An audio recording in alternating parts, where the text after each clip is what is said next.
মাংস ভুলে যাবেন এই রান্নাটা খাওয়ার পরে। এটা এত মজা হয় ডিম আর ডালের রান্নাটা, যে একবার খাবে সে বারবার চাইবে যে এই রান্নাটাই হোক, বাকি কিছু বাদ। প্রথমে পরিমাণ মতো ডাল নিয়ে নিব, এটাকে কিছুক্ষণ ভিজিয়ে রাখবো।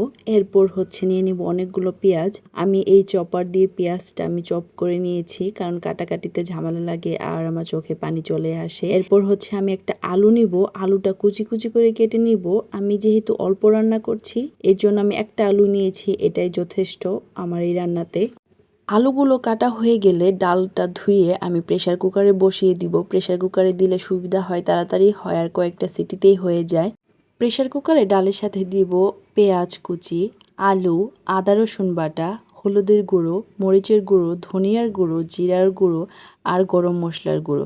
আর সাথে দিব নুন আর একটু তেল দিয়ে এগুলাকে ভালোভাবে নাড়াচাড়া করে অল্প পানি দিয়ে 7 থেকে 8টা সিটি দিয়ে নিব। এরপর আমি অন্য একটা কড়াইয়ে এটাকে শিফট করে আরেকটু বেশি করে পানি দিয়ে বেশি করে জাল করব, কারণ ডাল যত জাল হবে তত মজা লাগে। আর আমি ঝাল কম খাই, এই জন্য আমি কম করে মরিচ দিয়েছি। আপনাদের যাদের বেশি ঝাল পছন্দ তারা একটু বেশি করে ঝাল দিবেন, কারণ ডালটা একটু মিষ্টি হয় আর আলু দেওয়া তারা একটু মিষ্টি লাগতে পারে। সেই জন্য যদি ঝালটা বাড়িয়ে দেন তাহলে এটার টেস্ট আরো দ্বিগুণ হয়ে যায়। এরপর আমি 2টা ডিম নিয়েছি আর ডিমে দিয়েছি অল্প একটু লবণ আর পেঁয়াজ কুচি। এরপর আমি ফ্রাই প্যানে এটাকে ভেজে নিয়েছি।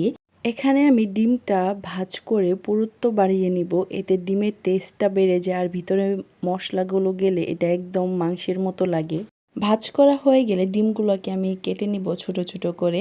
আপনাদের অনুযায়ী আপনারা কেটে নিতে পারেন, আপনারা চাইলে আরও বেশি ডিম দিতে পারেন, তাহলে আরও বেশি টেস্ট হতে পারে। আপনাদের পরিবারের সদস্য অনুযায়ী আপনারা এখানে সব কিছু ব্যবহার করবেন। এরপর ডিম ভাজার ফ্রাই প্যানে আমি তেল দিয়ে সেখানে পেঁয়াজ কুচি, রসুন কুচি, এরপর শুকনা মরিচ ভেজে নিব। এটাকে ততক্ষণ পর্যন্ত ভাজবো যতক্ষণ এটা লাল না হয়ে যায়, কারণ এটা লাল যত হবে তত টেস্টি লাগবে। আর একটা জিনিস, আপনারা জিরা কখনোই প্রথমে দিবেন না, তাহলে জিরাটা পুড়ে যায়। পুড়ে গেলে হয় কি তিতা লাগে, এই জন্য জিরাটা মাঝে দেওয়ার ট্রাই করবেন। যখন পেঁয়াজ রসুনটা মোটামুটি হয়ে আসবে ওই টাইমে জিরা দিবেন, তাহলে জিরা পুড়বে না আর রান্নাটাও তিতা লাগবে না।